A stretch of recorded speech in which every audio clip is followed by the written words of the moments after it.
നമസ്കാരം. റെഡ് ഫോർട്ടിനടുത്തുള്ള വാഹന സ്ഫോടനം രാജ്യത്തിന്റെ ഹൃദയത്തെയാണ് പൊള്ളിച്ചിരിക്കുന്നത്. പൊള്ളിച്ചു എന്ന് മാത്രം പറഞ്ഞുകൂടാ, ഇന്ത്യയിലെ 140 കോടി ജനങ്ങളുടെ ഭാരതം എന്ന വികാരത്തെ അത്രമേൽ വ്രണപ്പെടുത്തി എന്ന് വേണം പറയാൻ. ഇന്ത്യയുടെ തലസ്ഥാനമായ ഡൽഹിയിൽ നടന്ന നിന്ദ്യമായ ഭീകരാക്രമണം രാജ്യത്തെ മുഴുവൻ പിടിച്ചുകുലുക്കിയിരിക്കുന്നു. നിരപരാധികളായ പൗരന്മാരുടെ ജീവൻ ബലികഴിച്ചുകൊണ്ടുള്ള ഈ ആക്രമണം മനുഷ്യ സമൂഹത്തിനോടുള്ള വെല്ലുവിളിയാണ്. മതം, രാഷ്ട്രീയം, വംശം എന്നിവയുടെ മറവിൽ മനുഷ്യരാശിയെ രക്തസാക്ഷിയാക്കുന്നവർക്ക് മനുഷ്യൻ എന്ന പേര് പറയാനുള്ള അവകാശം പോലും. ഈ ആക്രമണത്തിൽ ഇന്ത്യ ഒരിക്കലും കടപുഴകി വീഴില്ല, മറിച്ച് കൂടുതൽ ശക്തിയോടെ എഴുന്നേൽക്കും. ഇതിലാണ് രാജ്യത്തിന്റെ വിശ്വാസവും നിലനിൽക്കുന്നത്. ഭീകരത മനുഷ്യാവകാശത്തെയും സ്വാതന്ത്ര്യത്തെയും ജനാധിപത്യത്തെയും വിരൽ ചൂണ്ടി മനുഷ്യത്വമില്ലാതെ പൈശാചികമായി വെല്ലുവിളിക്കും. നിസ്സഹായരായ ജനങ്ങളെ ലക്ഷ്യമാക്കുന്ന അക്രമങ്ങൾ ഒരു രാജ്യത്തിന്റെ സുരക്ഷയ്ക്ക് മാത്രമല്ല, അതിന്റെ ആത്മാവിനും നേരെയുള്ള ആക്രമണമാണ്.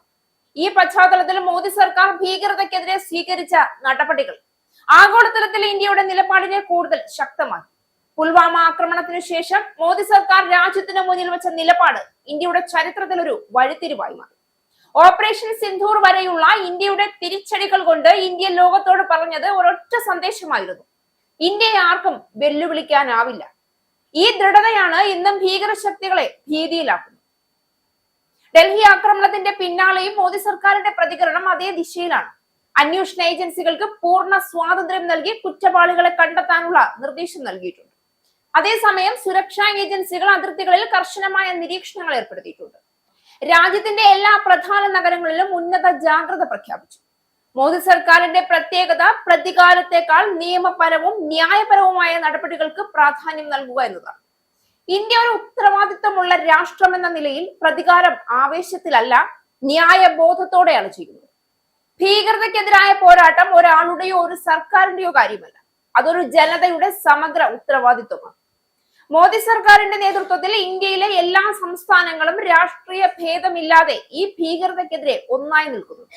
മതം, ജാതി, ഭാഷ എന്നിവ മറന്ന് നാടിന്റെ സുരക്ഷയ്ക്കായി പൗരന്മാർ കൈകോർത്ത് മുന്നോട്ട് പോകുന്നത് ഇന്ത്യയുടെ ഏറ്റവും വലിയ ശക്തിയാണ്. പ്രധാനമന്ത്രി മോദി പലവട്ടം പറഞ്ഞതുപോലെ സമാധാനത്തിനായി നാം ശ്രമിക്കുന്നുണ്ട്. പക്ഷേ സമാധാനത്തെ വെല്ലുവിളിക്കുന്നവർക്ക് മുന്നിൽ നാം ഒരിക്കലും അടിയറവ് പറഞ്ഞുകൊണ്ടല്ല സമാധാന ശ്രമം നടത്തുന്നത്. ഡൽഹിയിലെ ദുരന്തത്തിന് പിന്നാലെ കേന്ദ്രം നൽകിയ സന്ദേശം അതുതന്നെയാണ്: ഭീകരതയെ ചെറുക്കുക, പക്ഷേ മനുഷ്യത്വം നഷ്ടപ്പെടുക. മോദി സർക്കാരിന്റെ കീഴിൽ ദേശീയ സുരക്ഷയിലുണ്ടായ മാറ്റം ചരിത്രപരമാണ്. സൈനിക സജ്ജീകരണങ്ങൾ, അതിർത്തി നിരീക്ഷണം, ആധുനിക ആയുധ സജ്ജത, സൈബർ സുരക്ഷ, ആഭ്യന്തര ഇന്റലിജൻസ് എന്നീ മേഖലകളിൽ വിപ്ലവകരമായ പുരോഗതിയാണ് ഇന്ത്യ കൈവരിച്ചത്. കേന്ദ്ര ഇന്റലിജൻസ് ഏജൻസികൾ തമ്മിലുള്ള ഏകോപനം വർദ്ധിപ്പിച്ച് ഭീകരതയുടെ ഉറവിടം മുൻപേ തിരിച്ചറിയുന്ന സംവിധാനം, ഭീകര സംഘടനകളുടെ ഓൺലൈൻ പ്രവർത്തനങ്ങൾ നിരീക്ഷിക്കുന്ന സൈബർ മോണിറ്ററിംഗ്, ആഭ്യന്തരമായി നിർമ്മിച്ച ആയുധങ്ങളും സാങ്കേതിക സംവിധാനങ്ങളും കൊണ്ട് നടത്തിയ സൈനിക പരിഷ്കരണം, അമേരിക്ക, ഫ്രാൻസ്, റഷ്യ, ഇസ്രയേൽ തുടങ്ങിയ രാജ്യങ്ങളുമായുള്ള സുരക്ഷാ പങ്കാളിത്തം വളർത്തി സൃഷ്ടിച്ചെടുത്ത ഭീകരതയ്ക്കെതിരായ ആഗോള പ്രതിരോധം, ഇതൊക്കെ മോദി സർക്കാരിന്റെ ഉറച്ച നയതന്ത്രം കൊണ്ട് സാധ്യമായതാണ്. മതത്തിന്റെ പേരിൽ രാഷ്ട്രീയത്തിന്റെ മറവിൽ പണമോ വിദേശ പിന്തുണയോ ലഭിച്ചുകൊണ്ട് നിരപരാധികളെ കൊല്ലുന്നവർ മനുഷ്യരല്ല. കുറ്റവാളികളെ പിടികൂടി നിയമത്തിന് മുന്നിൽ കൊണ്ടുവരുന്നത് മാത്രമല്ല, അവരെ സഹായിക്കുന്ന ശൃംഖലകളെയും ഈ സർക്കാർ ഇല്ലാതാക്കുകയാണ്. പണം കൈമാറുന്ന വഴികളെയും സാമൂഹ്യ മാധ്യമങ്ങളിലൂടെ പ്രചരണം നടത്തുന്നവരെയും പിടികൂടി നിയമം നടപ്പാക്കുകയാണ് ഇപ്പോഴത്തെ നടപടികൾ. ഭീകരതയുടെ വെല്ലുവിളികൾ നേരിടുമ്പോൾ ഇന്ത്യ മനുഷ്യാവകാശങ്ങൾക്കും മാനുഷിക മൂല്യങ്ങൾക്കും വേണ്ടി ഉറച്ചു നിൽക്കും. ഭീകരതയെ നേരിടുമ്പോൾ പോലും മനുഷ്യരുടെ കരുണയും സഹതാപവും നഷ്ടപ്പെടരുത് എന്ന സന്ദേശമാണ് പ്രധാനമന്ത്രി മോദി നൽകുന്നത്. അദ്ദേഹത്തിന്റെ വാക്കുകൾ പോലെ ജീവിതം നശിപ്പിക്കുന്നവരല്ല ശക്തർ, മറ്റുള്ളവരെ രക്ഷിക്കുന്നവരാണ് യഥാർത്ഥ ശക്തർ. ഭീകരതയെ തകർക്കാൻ സർക്കാരിന്റെ ശ്രമങ്ങൾക്കൊപ്പം ജനങ്ങളുടെ ജാഗ്രതയും അത്രമേൽ ഈ അവസരത്തിൽ നിർണായകമാണ്. സംശയാസ്പദമായ പ്രവർത്തനങ്ങൾ ഉടൻ അധികാരികളെ അറിയിക്കുക, തെറ്റായ വിവരങ്ങൾ പ്രചരിപ്പിക്കാതിരിക്കുക, വിദ്വേഷ പ്രചരണങ്ങളെ എതിർക്കുക എന്നിവയാണ് ഇന്നത്തെ സാഹചര്യത്തിൽ ഓരോ പൗരന്റെയും കടമ. ഇന്ത്യയുടെ ചരിത്രം വെളിപ്പെടുത്തുന്നത് ഒരൊറ്റ സത്യം മാത്രമാണ്: ഭീഷണികൾ വന്നപ്പോൾ ഇന്ത്യ പിന്നോട്ടല്ല, മുന്നോട്ടാണ് പോയത്. ഡൽഹിയിലെ ആക്രമണവും ഈ സത്യത്തെ വീണ്ടും തെളിയിക്കും.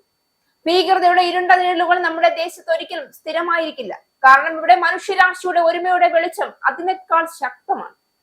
മോദി സർക്കാരിന്റെ ഉറച്ച നേതൃത്വം, രാജ്യത്തിന്റെ ഐക്യം, ജനങ്ങളുടെ മനസ്സിന്റെ രാജ്യസ്നേഹവും വിശ്വാസവും, ഇതാണ് ഭീകരതയ്ക്കെതിരായ ഇന്ത്യയുടെ യഥാർത്ഥ ആയുധം. മനുഷ്യരാശിയെ കൊല്ലുന്ന ക്രൂരതയ്ക്ക് മാപ്പില്ല. അത് പാകിസ്ഥാനികളുടെ നെറുകേടാണെങ്കിൽ പാകിസ്ഥാൻ ഭൂപടത്തിൽ നിന്ന് മാഞ്ഞു പോകുമെന്ന ഇന്ത്യയുടെ വാക്കുകൾക്ക് ഇനി ജീവൻ വെക്കാൻ പോവുകയാണ് എന്നുകൂടി ഉറപ്പിക്കും. ഭീകരതയുടെ നിഴലിന് ഇന്ത്യയുടെ ഹൃദയത്തിൽ തൊടാനാവില്ല. ഈ ദേശം അതിജീവിക്കും. കാരണം ഇവിടെ പരസ്പരം വിശ്വാസം, ധൈര്യം, ന്യായം, നീതി, ദേശസ്നേഹമൊക്കെ കരിങ്കല്ലിൽ കൊത്തിയതുപോലെ ഉറച്ചു നിൽക്കുന്നുണ്ട്. മോദി സർക്കാരിന്റെ ദൃഢ നേതൃത്വത്തിൽ ഇന്ത്യ ഭീകരതയെ തോൽപ്പിക്കും, മനുഷ്യജീവനെ സംരക്ഷിക്കും. ലോകത്തിനൊരു പുതിയ മാതൃകയായി ഇന്ത്യ ഉയർന്നു വരിക തന്നെ ചെയ്യും. ഭീകരതയുടെ തീയിൽ മനുഷ്യനെ ചുട്ടുകളയുന്നവർക്കെതിരെ ഇന്ത്യ നീതിയുടെ ജ്വാല തെളിയും. ഇസ്രായേലിന്റെ 5 സൈനിക താവളങ്ങളിൽ കനത്ത നാശനഷ്ടം. മോദി വെളിപ്പെടുത്തുന്ന ഇന്ത്യയുടെ വികസനത്തിന്റെ മയക്കുമരുന്ന് വിൽപ്പനയ്ക്കെതിരെ ശക്തമായ നടപടിയെടുത്ത് ഷാർജ പോലീസ്. അമേരിക്കയിലെ സാധാരണ മനുഷ്യരോട് കൂടിയാണ് കോൺഗ്രസിനുള്ളിൽ പങ്കുവയ്ക്കാൻ വി ഡി സതീശൻ ഓപ്പറേഷൻ സിന്ദൂറിൽ ഉപയോഗിച്ച